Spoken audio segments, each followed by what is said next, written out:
En un arranque de ira por la conchudez de un chivo que no respetaba el corral, Felipe Bonilla castró al animal preferido de su primo Ismael Cobo. ¿Quién se iba a imaginar que por los cojones del animal empezó una guerra sangrienta que no solo acabó con los hombres de las dos familias hasta la cuarta generación, sino que además envenenó de odio a los Pinto, a los Cobo, a los Campuzano, a los Bonilla, a los Gómez, a los Soto, a los Noriega y así a casi todos los apellidos del centro y la Alta Guajira?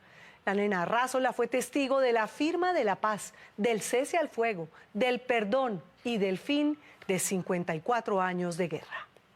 El chivo se pasó para donde el primo, porque ellos eran primos hermanos. Y en la ida y venida lo llevaban, lo traían y se pasaba, iba. El señor tomó la decisión de capar el ovejo y eso fue lo que conllevó a que tomar la decisión de uno de los señores, pues asesinar al otro. Y por eso, exactamente por eso que cuenta Evelio Rafael Cobo Campuzano, por haber capado a un chivo se inició una guerra que duró 54 años y que dejó 163 muertos aquí, en todo el centro de La Guajira y un poquito más arriba. Muchos heridos, hay inválidos de la guerra, pero que están vivos los que quedaron inválidos. Entre esos está un hermano mío que es cuadraplégico. Cuando nosotros dejemos este conflicto. Todo empezó en marzo de 1962 aquí en Arroyo Hondo, a unos 20 minutos de Barranca, cuando el chivo de Ismael Cobo se pasaba para el corral de su primo hermano Felipe Bonilla, a comerse todo lo que encontraba. Un día, Felipe perdió la paciencia, lo agarró de las patas, lo tumbó al piso y lo castró. Ismael lo consideró una ofensa mayor, y una tarde se encontraron en este paraje y le disparó directo al corazón de Felipe. Aquí quedó tendido su cuerpo. De allí para adelante en La Guajira, todo quedó teñido de la sangre de una misma familia. El señor venía de San Pedro por acá y el que lo mató venía... El señor muerto venía de allá. De allá. Ajá. Y el que lo mató venía de allá para acá. Y aquí fue el encuentro. ¿Y aquí se encontraron los dos? Sí. Ismael, el victimario, cogió camino y se autoexilió. Dicen que murió solo, de pena, y vagando en algún lugar de la serranía. Al día siguiente le quemaron el rancho a Ismael y empezó entonces una vendetta criolla entre primos hermanos, sobrinos, cuñados, y todo aquel que llevara el apellido Cobo, Campuzano, Noriega, Fernández, Pérez, Ospino, Pinto, Mejía, Gómez, Bonilla, en cualquiera de sus combinaciones, y 40 apellidos más. De eso quedó, como llamamos nosotros por acá, la rencilla, la cuestión. Y en el 1971 se revivió habiendo dos asesinatos, inclusive uno aquí en la calle principal de San Pedro, todos fueron en la calle principal en diferentes sitios. Uno fue el 11 de agosto y el otro sucedió el 22 de agosto del mismo año. Era la génesis misma de La Guajira la que estaba amenazada de muerte. El árbol genealógico se estremecía cada vez que un primo agazapado, en cualquier esquina de Barranca, de Fonseca, de Maicao, de Santa Marta o de Barranquilla, esperaba a que otro primo apareciera para dispararle de inmediato. Y la excusa era la misma.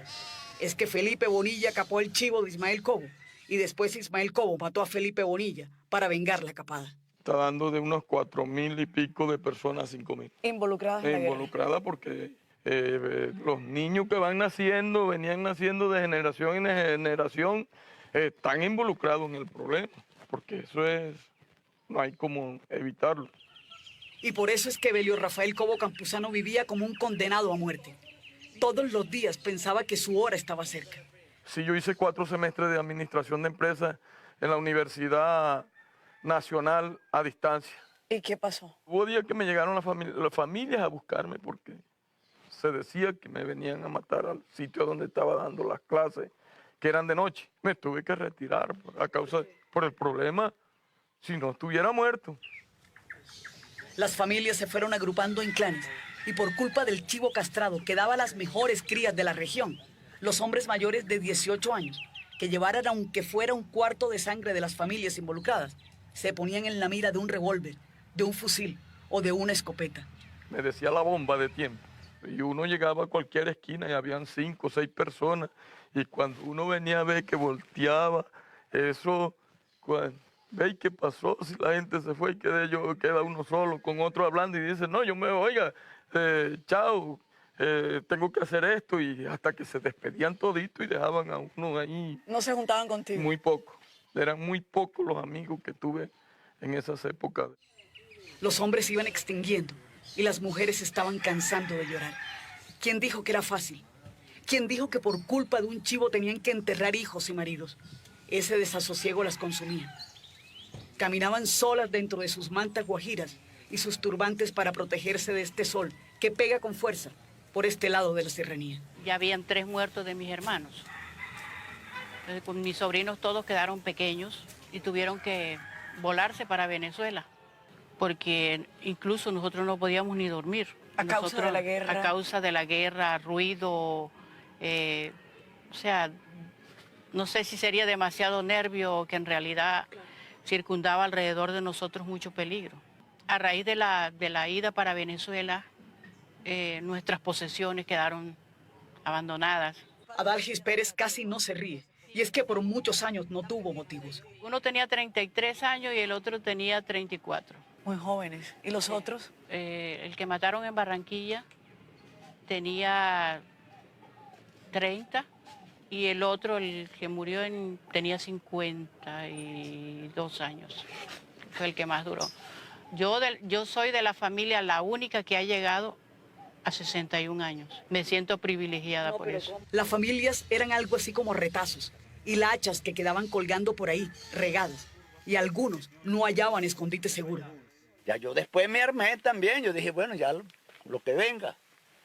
Y da la cosa en ese que nos encontramos allá donde se le dijo la cruz en San Pedro. Ajá. Ahí nos encontramos, ahí lo liquidé. Que cuando ya me tuve, eso deben de hacer como 60 años, 70. Evelio Rafael Cobo Campuzano andaba armado y huyendo. Y en cada refugio iba teniendo hijos, tal vez como una forma de rebelarse contra la muerte. Con todas las dificultades de la guerra, hay 9 hijos reconocidos. Imagínate en paz. Sí. Si hubiera sido en paz, pues hubiera hecho como mi abuelo, hubiera hecho como 50. No tenía ganas de morir ni de matar. Por eso hace 16 años intentó buscar la paz con el profesor Luis Medina. Pero qué va, el profesor fue asesinado y de nuevo a vivir con miedo. ¿Cuántos atentados hubo después de eso? Varios. Después de eso hubieron una cantidad de muertos.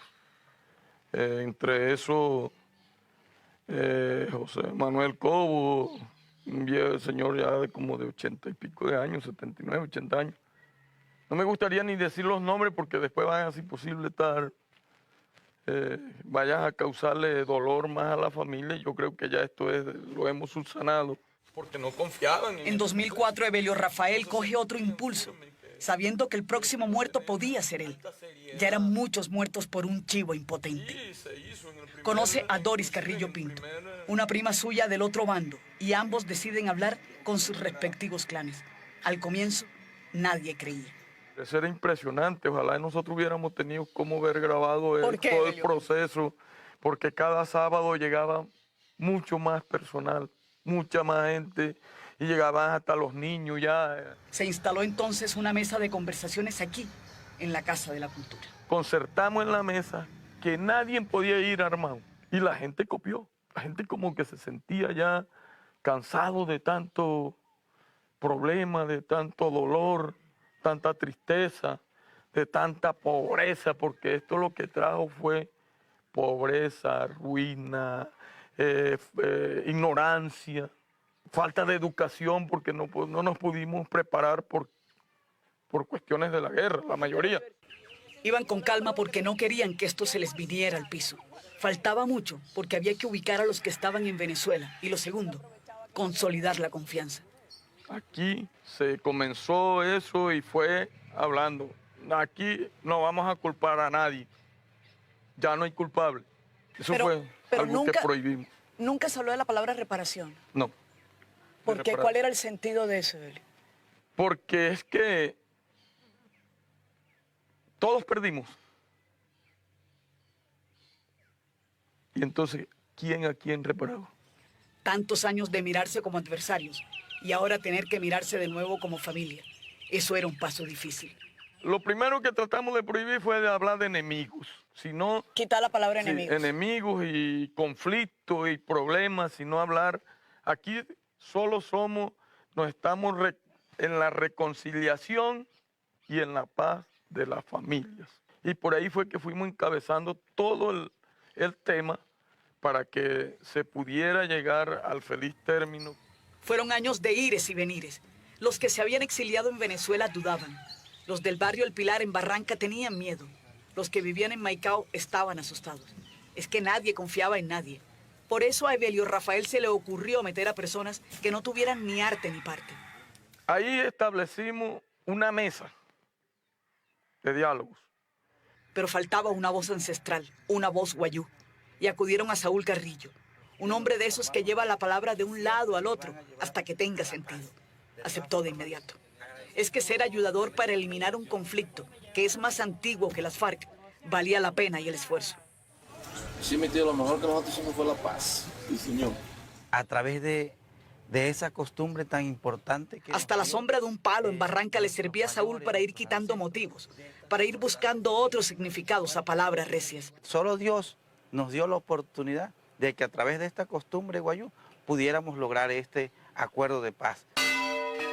Y el 27 de septiembre, un día después de la firma protocolaria del acuerdo de paz en Cartagena entre la FARC y el gobierno, ellos, los Soto, los Campusanos, los Cobo, los Pinto, los Gómez, sellaron su propia paz. Fueron llegando vestidos de blanco los 47 clanes que representan unas 5.000 personas. Esta vez la cita no fue para un duelo. Era para decir, ya está bueno de tanto muerto.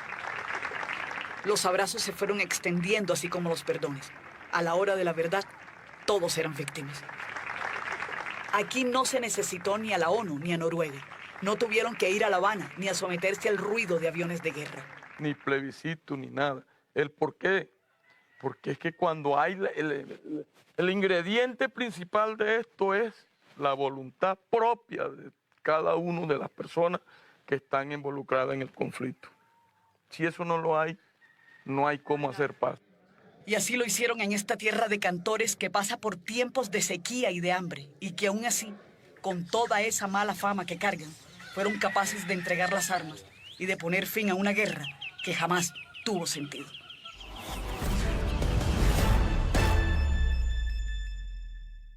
Los descendientes de los Cobo y los Bonilla están convencidos de que su acuerdo de paz, ese sí, será estable y duradero.